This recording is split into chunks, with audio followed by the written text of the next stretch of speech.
Olá pessoal, bem-vindos a mais um vídeo da quarta edição do PreparaEng. Eu sou o Eduardo Brum, aluno de Engenharia Mecânica da URGS, e eu venho trazer para vocês uma resolução de exercícios de sistemas dinâmicos.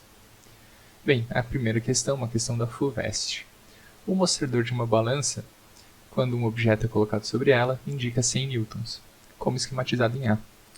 Se tal balança estiver desnivelada, como se observa em B, seu mostrador deverá indicar para esse mesmo objeto o valor D.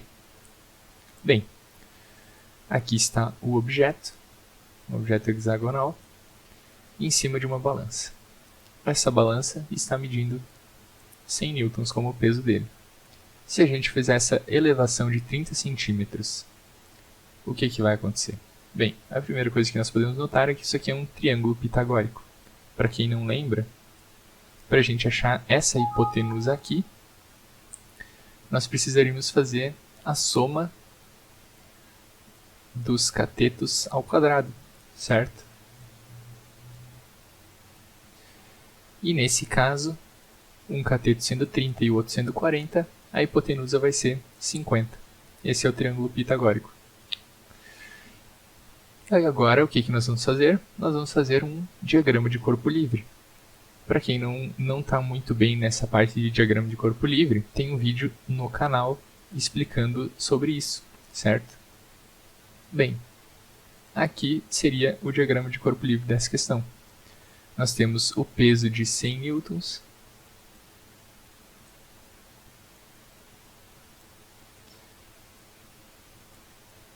aqui nós temos o peso em x, e aqui nós temos o peso em y, certo?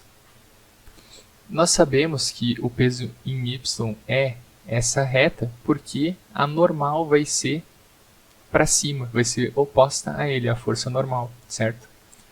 A força normal vai ser sempre perpendicular ao objeto que nós estamos trabalhando. Agora, esse ângulo θ aqui, ele vai ser o mesmo ângulo θ que nós temos nessa parte aqui.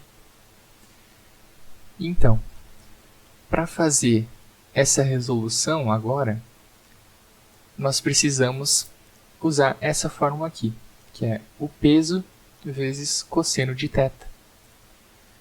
Então, qual seria o nosso cosseno de θ, sendo que nós não temos esse ângulo?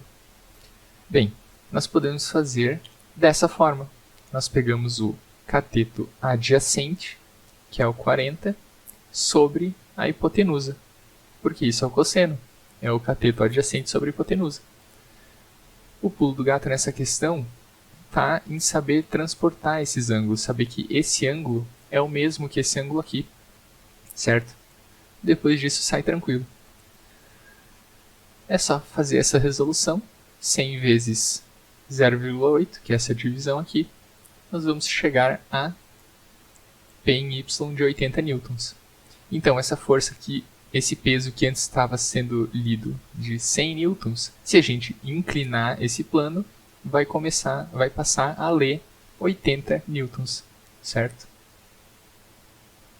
A questão 2, uma questão da UEL.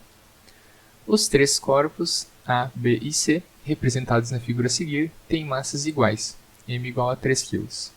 O plano horizontal onde se apoiam A e B não oferece atrito. A roldana tem massa desprezível e a aceleração local da gravidade pode ser considerada 10 metros por segundo ao quadrado. A tração no fio que une os blocos A e B tem módulo. Bem, como é que nós vamos fazer para encontrar isso?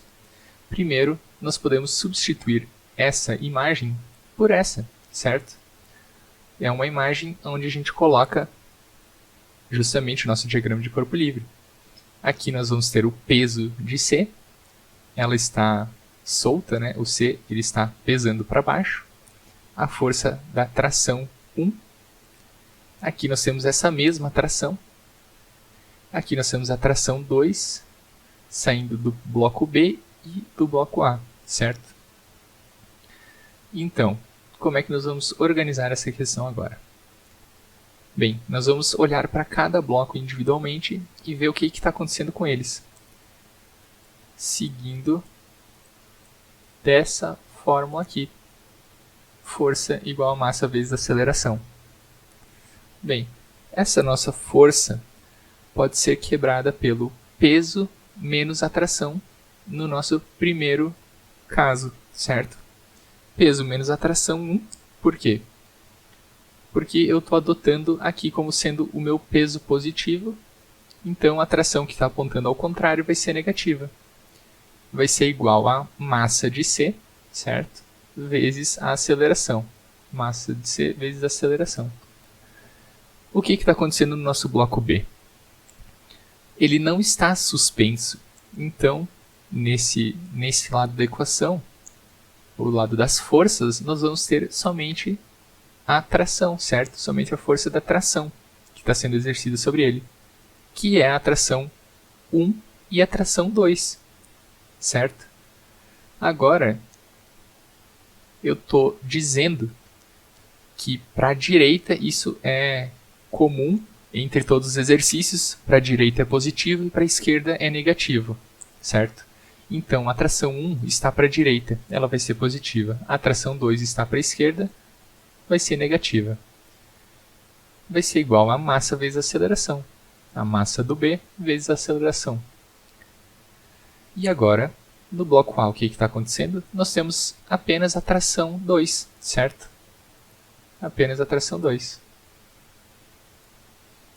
Que vai ser igual a massa de A vezes a aceleração. E agora, o que nós vamos fazer? Nós vamos tratar isso como um sisteminha e nós vamos somar, certo? E o que acontece quando a gente só fizer essa soma? A gente vai cortar esse T1 com esse T1 e esse T2 com esse T2. Desse lado vai sobrar apenas o peso de C. Olha que legal. E do outro lado, o que vai acontecer? Nós vamos somar massa de C vezes aceleração, mais massa de B vezes aceleração, mais massa de A vezes aceleração. Nós podemos escrever dessa maneira aqui, fatorando, né? Botando tudo entre parênteses, multiplicando a aceleração. O próximo passo é a gente quebrar esse nosso peso. O que é o peso, a força-peso? Peso nada mais é do que massa vezes gravidade, certo? Então, se você tem uma massa de 70 quilos, nesse caso que a gravidade é considerada 10 metros por segundo ao quadrado, seria 700 newtons o peso, certo? Então, isso também é importante de saber. Agora, nós vamos substituir os dados. Nós temos a massa sendo 3 kg para todos eles. Então, a gente já substitui aqui a massa. 3 kg, 3, 3 e 3. E a gravidade, 10. A aceleração nós não sabemos, nós vamos descobrir agora. Nós vamos ficar com 30 igual a 9 vezes A, a aceleração, que nós vamos descobrir agora. A aceleração é igual a 10 terços. Porque nós simplificamos esses dois, né? Dividimos por 3. Aceleração 10 sobre 3 metros por segundo ao quadrado. Beleza, achamos a aceleração. Agora o que nós vamos fazer? Nós vamos substituir em uma dessas equações para encontrar o que nós precisamos, que é a atração, certo? Eu vou substituir no bloco A, que é o mais simplesinho. Nós temos tração 2 igual a massa de A vezes A, aceleração, né? Então, só substituir a massa por 3, a aceleração pelo 10 terços que nós encontramos. Essa multiplicação a gente corta. Vai ficar tração 2 igual a 10 newtons, certo? Nessas questões dos blocos, vocês vão encontrar bastante, tá? Na graduação. E vocês vão precisar ter essa questão do diagrama de corpo livre. Quanto mais claro estiver para vocês, menos problemas vocês vão ter nessas equações aqui, nessas questões. Então, eu recomendo fortemente que vocês assistam o vídeo sobre diagrama de corpo livre que nós temos no canal, para poder facilitar para vocês no estudo de dinâmica. Porque as equações em si são simples, certo? Essa interpretação que vocês vão precisar dessa questão do diagrama de corpo livre para saber fazer essas separações da força-peso, da força normal, da tração, de saber dizer quais forças estão em cada bloco, por exemplo, nessas questões, certo? Obrigado pela atenção, essas são as questões de hoje. E qualquer dúvida pode deixar embaixo no vídeo ou mandar no nosso Instagram. Até a próxima!